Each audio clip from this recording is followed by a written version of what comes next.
여러분 안녕하십니까? 예수님 때문에 좋은 일이 있을 것입니다. 성경 봉독하겠습니다. 갈라디아서 3장 10절로 12절에 있는 말씀 보도록 하겠습니다. 갈라디아서 3장 10절로 12절입니다. 다 같이 읽겠습니다. 시작. 무릇 율법의 행위에 속한 자들은 저주 아래 있나니 기록된 바 누구든지 율법책에 기록된 대로 모든 일을 항상 행하지 아니하는 자는 저주 아래 있는 자라 하였음이라.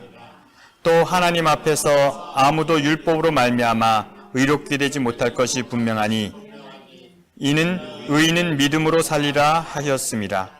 율법은 믿음에서 난 것이 아니요 율법을 행하는 자는 그 가운데 살리라 하였느니라. 아멘. 지금 우리가 갈라디아서에서 사도 바울이 당시 사람들에게 이야기하는 것을 보고 있습니다. 그런데 도대체 율법을 지킨다라고 한다면 어떻게 해야지 지키는 거냐면 율법책에 나와 있는 것을 모두 다 지켜야지 지키는 거라고 할 수 있다는 거야. 뭐는 지켜도 되고 뭐는 지키지 않아도 되고 이런 것은 있을 수 없다는 거죠. 여러분 여러분 미국 법 다 지키고 삽니까? 못 지켜요?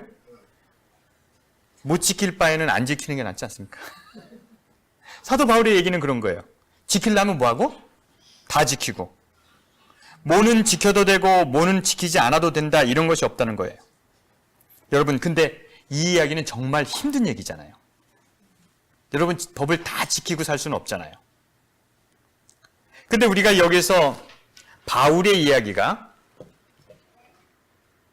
무엇을 꼭 해야 한다는 것이 얼마나 위험한 일인지 얘기를 하는 거예요. 여러분 무엇을 꼭 해야 된다. 그래서 갈라디아에서 무엇과 요거만은 꼭 해야 된다라고 생각한 것이 뭐냐면 할례라는 것입니다. 그래서 할례의 논쟁을 가지고 이야기를 하는 거예요. 갈라디아서 5장 6절에 보면 갈라디아서 5장 6절에 보면 무슨 얘기가 나오냐면 그리스도 안에 할례나 무할례나 효력이 없으되 사랑으로 역사하시는 믿음뿐이니라. 뭐냐면 지금 갈라디아서의 맥이 뭐냐면 한 가지의 논쟁을 가지고 지금 싸우고 있는데 할례를 해야 되는가 말아도 되는가 라는 것을 가지고 싸우고 있는 거예요. 여러분 한 가지 주제가 큰 주제로 가는 그 싸움의 중심점이 되는 경우가 있어요. 여러분 예속 논쟁이라고 들어봤습니까? 예속 논쟁? 예속 논쟁. 조선시대 때 효정이 죽고 그 다음에 효정의 왕비가 죽었을 때 상복을 며칠을 입어야 되냐, 몇 달을 입어야 되냐 가지고 싸웠단 말이에요. 아니, 그걸 예속 논쟁이라고 그래요. 왕비가 상복을 한 달 입어야 된다와 석 달 입어야 된다를 가지고 싸워서 인조 반정이 일어났고 그 다음에 소현세자가 죽는 일이 발생합니다. 상복 때문에. 그것이 뭐라고요? 예속 논쟁이라고 그래요. 상복을 석 달 입는 거와 한 달 입는 거의 차이가 뭡니까? 그건 아무것도 아니에요? 그러나 그것에는 엄청난 차이가 있기 때문에 그 예속 논쟁을 통해서 상복을 한 달 입어야 되느냐 석 달 입어야 되느냐라고 1년이냐 3년이냐 이거 가지고 싸웠죠. 근데 여러분 우리가 성경을 우리가 이런 걸 보면 한 가지 논쟁을 가지고 싸워서 교회가 분리되는 역사를 많이 봅니다. 여러분 화채설이 뭔지 아십니까? 화채설? 화채설 들어봤어요? 화채설. 예? 화채를 먹느냐 마느냐가 아니라 화채설은 뭐냐면 성만찬 예식 하십니까? 성만찬 예식? 성만찬 예식 보셨죠? 성만찬 예식을 할 때 미사를 드리고 나서 떡을 주잖아요. 떡을 주고 포도주를 준단 말이에요. 근데 그 떡이 미사를 드리는 순간 뭐로 바뀐다? 예수님의 살로 바뀐다라는 것이 화채설이에요. 아, 처음 들어보세요? 지금 천주교에서 미사한단 말이에요. 미사하고 떡 주잖아요. 근데 미사를 하고 나서 미사를 하고 떡을 주는 순간 뭐가 된다? 그것이 예수님의 살이 된다는 거예요. 믿어지는 얘기입니까? 그래서 천주교회는 이거 가지고 마틴 루터랑 싸운 거예요. 그런데 마틴 루터가 천주교에서 나와서 주장한 것은 뭐냐면 화채설 그거 말이 안 된다. 그래서 마틴 루터가 주장한 것은 공제설입니다. 공제설은 뭐냐면 미사를 드릴 때 이 떡이 예수님의 살이 되는 것이 아니라 미사를 드리고 나면 이 떡에 예수님이 임재해서 예수님의 살이 첨가된다라고 얘기했어요. 이것을 공제, 같이 존재한다는 설이에요. 첫 번째는 화채설은 뭐냐면 빵이 예수님의 살이 된다와 마틴 루터의 얘기는 빵에 예수님이 임재하여서 살의 역할을 해서 우리 몸으로 들어간다. 이것이 공제설입니다. 어떤 것이 맞을까요? 그래서 천주교와 마틴 루터가 결정적인 화채설을 가지고 갈라서게 된 겁니다. 이해가 되십니까? 둘 다 마찬가지예요?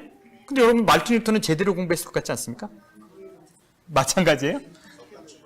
그것이 살이 된다와 예수님의 살이 첨가된다. 뭔 차이가 있습니까? 별 차이가 없어요. 그 후 마틴 루터가 루터교회를 세웁니다. 마틴 루터가 루터교회를 세우고 이제 스위스의 종교개혁자 쯔빙글리와 논쟁을 하게 됩니다. 그 논쟁을 하게 되는데 이제 마틴 루터와 쯔빙글리가 그것을 가지고 논쟁을 해서 어떤 일이 생깁니까? 마틴 루터와 쯔빙글리가 이제 한 도시에 모여서 화채설 가지고 싸우는 거예요. 그래서 필립이라는 그 제후가 둘이 연합을 해서 개신교를 하나로 만들기 위해서 토론을 해서 15가지 조항, 교리를 만들어냅니다. 그런데 마지막에 화채설이 문제가 됩니다. 마틴 루터는 뭘 주장했다고요? 공제설. 떡이 미사를 드리는 순간에 거기에 예수님의 살이 임재하여서 우리가 먹는 것은 예수님의 살이 첨부된 것을 먹는다라고 마틴 루터는 주장했고요. 쯔빙글리는 그것은 아니다. 상징이다 라고 얘기를 했어요. 그래서 둘이 논쟁을 합니다. 많은 사람들이 모여서 큰 성전에서 논쟁을 하는데 마틴 루터가 이제 무슨 성경을 그 탁자가 있었어요. 저런 탁자가 있었는데 그 탁자에 볼을 딱 걷어내고 탁자 위에다가 뭐라고 쓰냐면 이것은 나의 몸이니 마태복음 26장에 나오는 글을 쓰고 이것은 나의 몸이니 너희가 마심으로 날 기억하라. 예수님이 뭐라고 했어요? 떡을 주면서 이것은 나의 뭐라? 몸이라고 했어요. 그렇기 때문에 떡은 예배드리는 순간 뭐가 된다? 예수님의 살이 된다라고 마틴 루터가 주장을 했습니다. 마태복음 26장을 거기다 쓰고 이것은 나의 몸이니 이건 불변의 진리다. 그래서 성만찬 예식의 그 떡에는 예수님의 살이 뭐한다? 첨가된다라고 주장했어요. 그런데 쯔빙글리가 이제 얘기합니다. 복음서에는 여러 가지 그런 것이 나오는데 야, 나는 포도나무여 너희는 가지니 그러면 네가 포도나무가 되는 거냐? 그럼 우리가 가지가 되는가? 쯔빙글리는 이런 얘기를 하는 거예요. 이건 비유다. 비유이기 때문에 예수님이 몸이 된다는 것이 아니라 이것은 단지 상징일 뿐이다. 마찬가지로 성만찬 예식에 이르는 떡은 예수님을 상징하는 것이지 그리고 포도주는 예수님 피가 되는 것이 아니라 상징하는 것이다. 쯔빙글리와 마틴 루터가 그거 가지고 싸우는 겁니다. 쯔빙글리가 이런 얘기를 했어요. 고기 맛이 안 나는 것은 고기가 아니다. 빵을 예수님의 살이라고 그러는데 이건 고기 맛이 안 나지 않니? 이거는 빵이다 그냥. 마틴 루터가 얘기하는 것과 천주교가 얘기하는 건 똑같은 얘기죠. 뭐가 살이 됐다는 것과 예수님의 살이 첨가됐다는 거나 뭐 차이가 없단 말이죠. 성만찬 이론 때문에 쯔빙글리와 마틴 루터는 연합할 수 없었어요. 그래서 이제 루터교회와 개신교, 프로테스탄트가 나뉘게 됩니다. 별거 아니죠. 별거 아닌 가지고 기독교가 나뉘게 되는 거죠. 쯔빙글리가 그것을 받아들이지 않으니까 마틴 루터는 그 식탁보를 가위를 가지고 쫙 찢어버리면서 당신과 나는 하나 될 수 없군요. 그리고 갈라져서 나가서 찌빙글리의 프로테스탄트 기독교가 생기게 됩니다. 여러분, 화채설 하나 가지고 교리가 완성되는 거예요. 만약에 화채설이 예수님이 살이 안 된다고 그러면 천주교회는 미사가 의미가 없는 것이 되는 거고 교황의 신성성이 의미가 없는 것이 되는 거기 때문에 화채설 하나 가지고 천주교회는 목숨을 걸고 싸우는 거고 마르틴 루터 역시 그것을 주장하는 것입니다. 그래서 거기에서 반포된 15개 조항, 프로테스탄트 조항 중에 14개는 합의를 봤는데 화채설은 합의를 보지 못했어요. 그리고 마르틴 루터와 찌빙글리는 헤어지게 됩니다. 아무것도 아닌 한 가지를 가지고 그것을 인정하는 순간 교리는 망가지고 따라갈 길이 애매해지게 되는 거예요. 제가 얼마 전에 신천지 교리를 가지고 여러분께 설교를 했더니 은혜를 많이 받으셨죠. 오늘 제가 율법주의자들의 입장에서 설교를 할 겁니다. 항상 비판하는 입장은 너무 쉬워요. 제가 여러분들에게 율법주의 입장에서 정말 성경을 제대로 해석할 테니까 한번 들어보시기 바랍니다. 창세기 17장에 보면 이런 얘기가 나옵니다. 아브라함이 90세 때 여호와께서 아브라함에게 나타나서 그에게 이르시되 나는 전능한 하나님이라 너는 내 앞에 행하여 온전하라. 하나님이 아브라함에게 나타나서 너는 뭐하라? 내 앞에 행하여 온전하라. 도대체 어떤 것이 온전하라는 것일까요? 내 앞에 행하여 완전하라. 내가 내 언약을 나와 너 사이에 두어 너를 크게 번성하게 하리라. 언약이라는 것은 뭡니까? 언약. 율법은 뭐고 언약은 뭐예요? 율법은 써 있는 것을 율법이라고 그러고요. 언약은 제가 지난주에 떡 산다고 얘기했죠.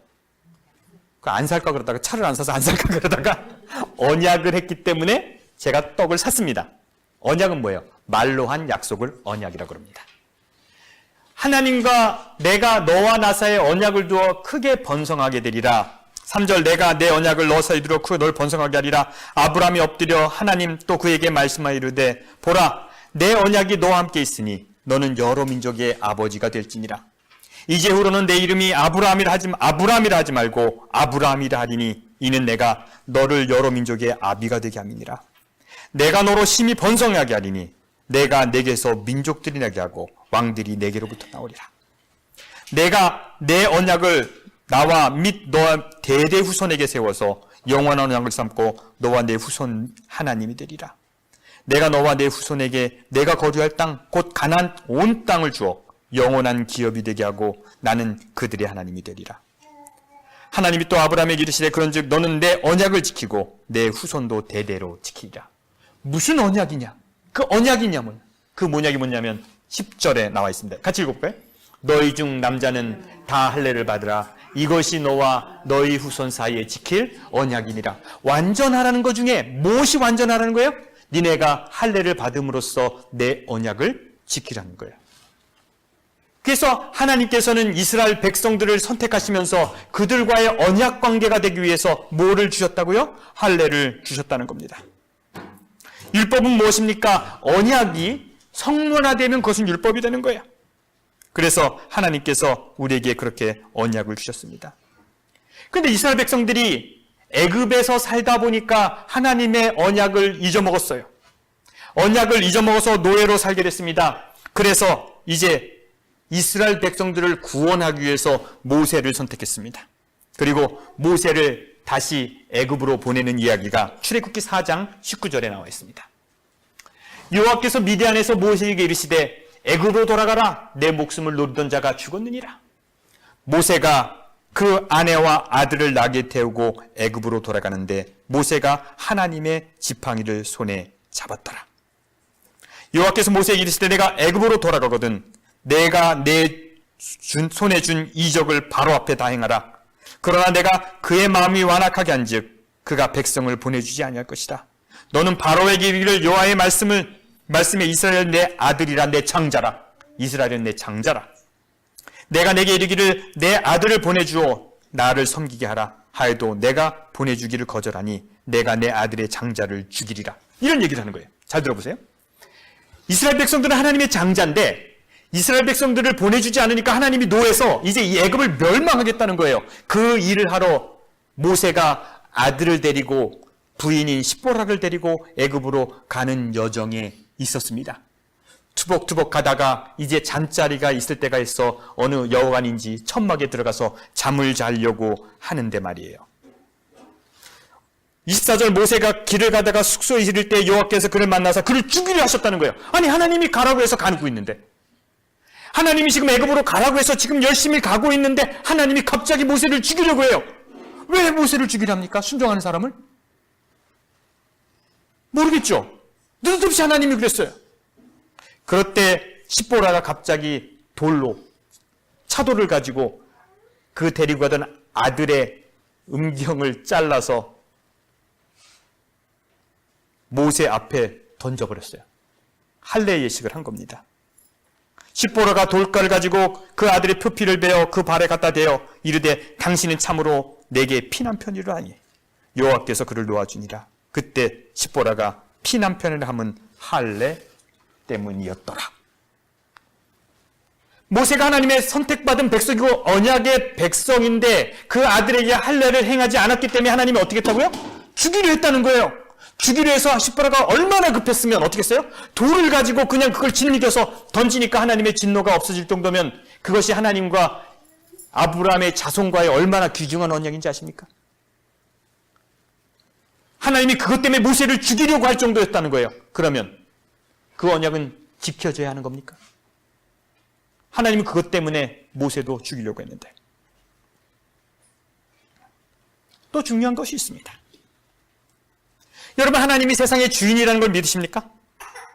여호와가 만물의 창조주임을 믿으십니까? 그리고 이 세상은 모든 것이 하나님의 것입니까? 너무나 중요한 것입니다. 세상의 재물과 세상의 모든 것이 여호와 것이라고 인정하는 삶은 어떤 삶일까요? 저는 이 모든 물질의 주인이 하나님이라는 걸 인정하는 방법은 딱 한 가지밖에 없다고 생각합니다. 여러분이 하나님이 여러분의 모든 것의 주인이라는 것을 어떻게 인정하실 겁니까? 어떻게 인정해야 돼요? 이 세상 모든 것의 주인이 하나님이라고 인정하는 딱 한 가지 방법은 뭐냐면 11조 제도입니다. 하나님께서는 모든 것의 주인이시기 때문에, 그것이 여러분에게 주어졌기 때문에 원래 주인은 누구라는 거예요? 하나님이라는 거죠. 하나님이 여러분에게 주셨기 때문에 하나님의 것인데 여러분이 받았기 때문에 여러분이 것이 된 겁니까? 여러분의 것이에요? 그럼 누구 것이에요? 하나님 것이요? 그러면 하나님께 받은 그 축복이 여러분 것이 되는 방법이 있어요. 뭐예요? 11조를 드림으로써 그것이 내 것이 되는 겁니다. 11조를 하지 않으면 하나님의 것을 인정하지 않는 거예요. 11조는 하나님께 드림으로써 우리는 이 세상의 주인이 하나님이라는 것을 인정하는 겁니다. 여러분, 말라기 3장의 마지막에 보면 이제 하나님이 이스라엘 백성들이 너무 말을 안 들어서 떠나시는 환경이 나옵니다. 그리고 말라기서가 끝난 다음에 하나님은 떠나셔서 근 400년 동안 이스라엘 백성들에게 나타나지 않으시는데 하나님께서 말라기를 통해서 우리에게 말씀하시는 거 뭡니까? 사람이 어찌하여 하나님의 것을 도둑질하겠느냐? 그러나 너희는 나의 것을 도둑질하고도 말하기를 우리가 어떻게 주의 것을 도둑질하나이까 한도다. 이는 곧 11조와 봉헌물이라. 여러분들이 하나님을 인정하지 않기 때문에 하나님은 여러분을 떠나는 거예요. 만약에 여러분들이 하나님을 인정한다면, 여러분의 재물이 다 하나님께 왔다는 것을 인정한다면 11조를 드림으로써 하나님이 여러분에게 줬다는 것을 인정할 수 있는 겁니다. 또 중요한 것이 있습니다. 그것은 안식일입니다. 우리는 기본은 해야 되지 않겠습니까? 적어도 성경에 나와 있는 기본은 해야 되는 거 아닙니까? 하나님이 천지를 창조하셨습니다. 그리고 여러분, 아담과 하와가 몇째 날 만들어졌습니까? 예? 예? 그것도 헷갈려요. 6째 날 창조됐죠. 창조되고 나서 탁 자고 나서 첫날을 맞이했는데 그날이 뭔 날입니까? 안식일이었어요. 사람은 창조되고 나서 쉼으로 안식일의 첫날을 맞이했습니다. 첫날을 맞이했을 때 첫날은 뭐를 합니까? 학교에 여러분 처음 가면 뭘 하죠? 오리엔테이션 하죠. 하나님께서 안식일에 하나님과 만남으로써 어떻게 살아가는 방법을 분명히 그때 가르쳐 주셨을 것이에요. 창세기 2장 1절입니다. 천지 만물이 다 이루니라. 하나님이 그 지으시던 일이 일곱째 날 이룰 때 마치시니 그가 하시던 모든 일을 그치고 일곱째 날에 안식하셨느니라. 누가 안식했다고요? 하나님이 안식하셨다고요. 하나님이 그 일곱째 날을 모아서 복되게 하사 거룩하게 하셨으니 우리는 착각을 해. 거룩한 곳이 있습니까? 이 세상에? 성경이 말하는 거룩한 곳이 있을까요? 이슬람교에는 메카가 있죠. 그래서 성지순례를 간단 말이에요. 그리고 불교는 어떻습니까? 어느 절에 가서 순례를 하잖아요. 거룩한 곳이 있어요. 성경에는 거룩한 곳은 없습니다. 하나님이 무엇을 거룩하게 하셨다고요? 뭐를 다시 한번 읽어보세요. 하나님 뭐요? 그 일곱째 날을 모아서 복되게 하사 거룩하게 뭐를 거룩하게 하셨냐? 시간을 거룩하게 하셨습니다. 시간을 거룩하게 하셨습니다. 거룩한 장소가 있는 것이 아니에요. 시간을 거룩하게 하셨어요. 또 십계명은 우리에게 이렇게 갑니다. 안식일을 기억하여 뭐하라? 거룩히 지키라. 여러분, 왜 기억하라고 그러는지 아십니까? 권사님, 기억하세요? 꼭 기억하세요. 제가 그러면 왜 그럴 것 같아요? 제가 어떤 사람들에게 꼭 기억하라고 그럴까요? 에? 약속 잘 까먹는 사람. 약속 잘 까먹는 사람, 그죠? 기억하라. 니네가 세상을 살다 보면 돈 버는 것에 바빠서 안식일을 안 지킬 것 같으니까 뭐하라? 기억하라. 그러면 기억하란 말이에요. 안식일은 거룩하게 만든 시간이니까 기억해서 뭐하라? 지키라는 거예요. 출애굽기 20장 11절에 엿새 동안 나 여호와가 하늘과 땅과 바다와 그 가운데 모든 것을 만들고 일곱째 날에 뭐 했으랴? 쉬었습니다. 이건 십계명이에요. 그러므로 나 여호와가 안식일을 뭐하여? 복되게 하고 그 날을 뭐하냐? 거룩하게 하셨습니다. 여러분, 시간의 질이 다릅니까? 시간의 질은 똑같을까요? 다를까요? 시간은 달라요. 거룩한 날이 있고 거룩하지 않은 날이 있다는 거죠. 그래서 성경은 여러분들에게 안식일을 지키라고 합니다. 출애굽기 31장 16절, 이거는 정말 따라 읽으셔야 되는 겁니다. 다 같이 읽겠습니다. 시작. 이같이 이스라엘 자손이 안식일을 지켜서 그것으로 대대로 영원한 언약을 삼을 것이니라. 여러분, 영원한 언약, 여러분 그 영혼 속에 있는 사람들 아닙니까? 그렇기 때문에 여러분들은 하나님과 영원한 언약 중에 있어야 되기 때문에 안식일을 지켜야 하는 겁니다. 안식일은 말이에요, 공평합니다. 여러분, 여러분과 저와 트럼프와 모든 사람에게 공평하게 주어지는 것이 무엇이 있을까요? 어떻게 너무 쉽게 나와서 재미없습니다. 재물도 다르고 지식도 다르고 IQ도 다르지만 모든 사람에게 똑같은 건 뭐예요? 시간밖에 없다는 거죠. 그렇기 때문에 우리가 어디에 있더라도 그 시간에는 뭐 할 수 있어요? 참여할 수 있잖아요. 감옥에 갇혀 있어도 우리는 안식일을 지킬 수 있습니다. 저 북녘 땅에 있는 북한 사람들도 기억만 하면 뭘 지킬 수 있어요? 안식일을 지킬 수 있습니다. 그래서 안식일은 하나님이 우리에게 거룩하게 인정한 복되게 한 그 날임을 여러분 기억하게 되기 바랍니다. 하나님은 모든 것의 주인이심을 인정하기 위해서 여러분에게 재물의 10분의 1을 하나님께 갖고 오라고 합니다. 모든 시간의 주인이 하나님임을 인정하기 위해서 우리는 7분의 1인 시간을 하나님께 드려야 합니다. 그리고 더 나아가서 여러분이 하나님의 약속받은 백성임을 증명하기 위해서 여러분의 몸에 표식이 있어야 되는데, 언약의 표식이 있어야 되는데 그것이 뭐라고요? 할례라는 겁니다. 성경은 분명히 이것은 우리가 지켜야 될 영원히 지켜야 할 하나님과의 언약이라고 얘기했습니다. 여러분, 제 말이 맞습니까? 틀립니까? 그럼 할례를 받으셔야 되고 안식일도 지켜야죠. 안식일 논쟁은 아주 간단합니다. 안식일은 여러분이 백날 성경을 봐도 일요일이 아닙니다. 언제예요? 토요일이 안식일이에요. 얘기할 건 얘기하자고요. 토요일이 안식일이에요. 그럼 여러분들은 이제 다음 주부터 모임을 토요일로 바꿔.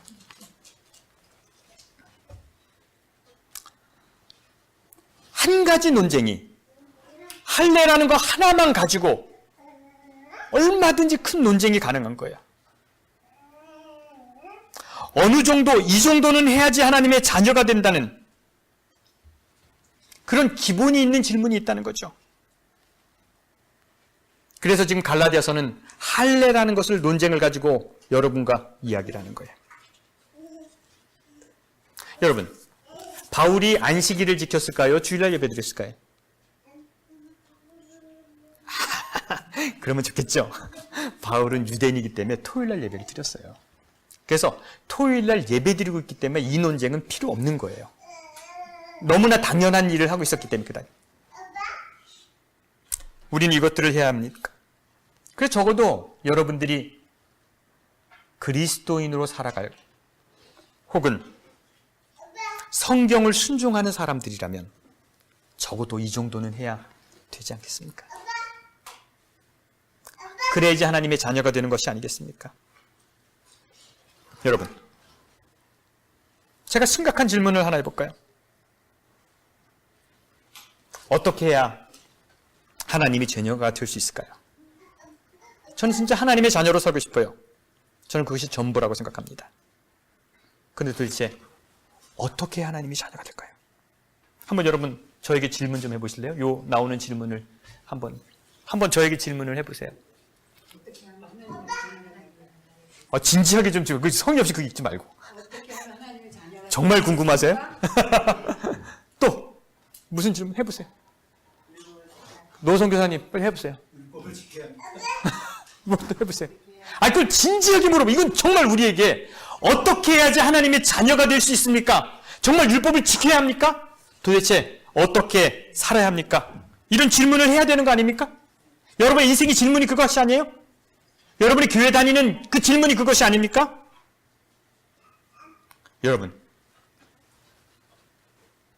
여러분들이 이런 질문을 가지고 교회를 다니신단 말이에요. 마이클이 질문 한번 해봐. 이거. 어떻게 하면 하나님의 자녀가 될 수 있습니까? 율법을 지켜야 합니까? 어떻게 해야 합니까? 진짜 궁금하죠? 궁금하죠? 오늘 여러분에게 확실하게 답을 드리겠습니다. 제가 설교 준비를 열심히 한다는 걸 느끼실 겁니다. 이런 질문을 한단 말이에요. 그리고 기독교의 질문이 이것이었단 말이죠. 어떻게 하면 하나님의 아들이 되었을까? 어떻게 해야지 구원을 받을까? 율법을 지켜야 될까? 이 질문은 이런 질문과 똑같은 질문입니다. 저에게는 아들이 둘이 있습니다. 명우라는 아들과 대우라는 아들이 있습니다. 명우가 나에게 이런 질문을 합니다. 아빠, 어떻게 해야 아빠의 아들이 될 수 있어? 우리 아들이 나에게 이런 질문을 합니다. 아빠, 나는 아빠의 아들이 되고 싶어. 내가 아빠 말을 순종해야 돼? 어떻게 해야지 아빠 아들이 될 수 있어? 말이 되는 질문입니까? 안 되는 질문입니까? 안 되는 질문. 하나님이 우리를 선택하시고 자녀 삼아줬는데 어떻게 하나님이 자녀가 됩니까? 라는 질문이 말이 돼야 한대요. 안 되는 질문을 가지고 교회에 나왔다는 거죠. 하나님 앞엔 그런 질문이 필요 없는 거예요. 너는 나의 뭐다? 아들이라는 거죠. 그런데 갈라디아서를 통해서 이것을 얘기해 주는 거예요. 전성격들을 가보세요. 내가 이것을 말하노니 하나님께서 미리 언약으로 여러분을 자녀로 삼으셨다는 거예요. 그리고 430년 후에 율법이 생겼다는 거죠.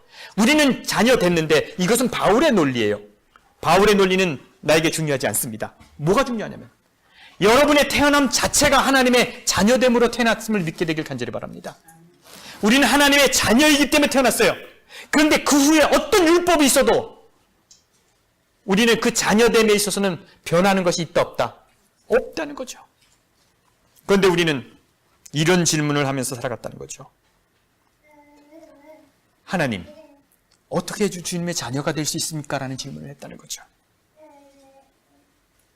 뭐를 해야 아버지 아들이 되려느냐? 이 말은 말이에요. 아버지를 슬프게 하는 일입니다. 너는 원래 내 아들이었어. 너가 태어날 때부터 나의 아들이었어. 너의 너됨과 상관없이 너는 그냥 내 아들이었어. 여러분, 그럼 우리에게 던져지는 질문은 이것이에요. 율법을 통해서 무엇인가 행함을 통해서 살아가는 삶이 아니라 아버지가 기뻐하는 삶을 살기 위해서 한번 살아보는 거죠.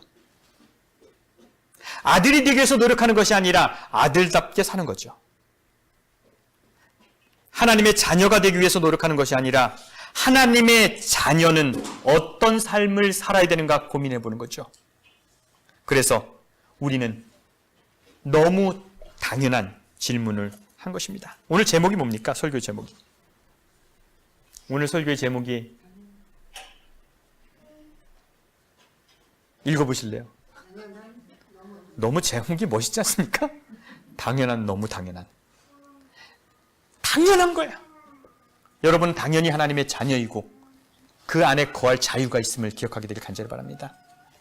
할례라는 이야기를 가지고 논쟁을 해나가지만 그 어떤 행함으로 그 어떤 여러분의 열정으로 자녀가 되는 것이 아니라 여러분은 원래부터 하나님의 자녀로 부르심을 받았다는 것이요. 그것이 오늘 갈라디아서를 통해서 하나님이 우리에게 말씀해 주시는 것임을 기억하게 되길 바랍니다. 너무 당연한 것 가지고 고민하지 마시고 하나님의 자녀된 우리가 어떻게 살아야 할지를 고민하는 귀한 하루하루가 되기를 간절히 바랍니다.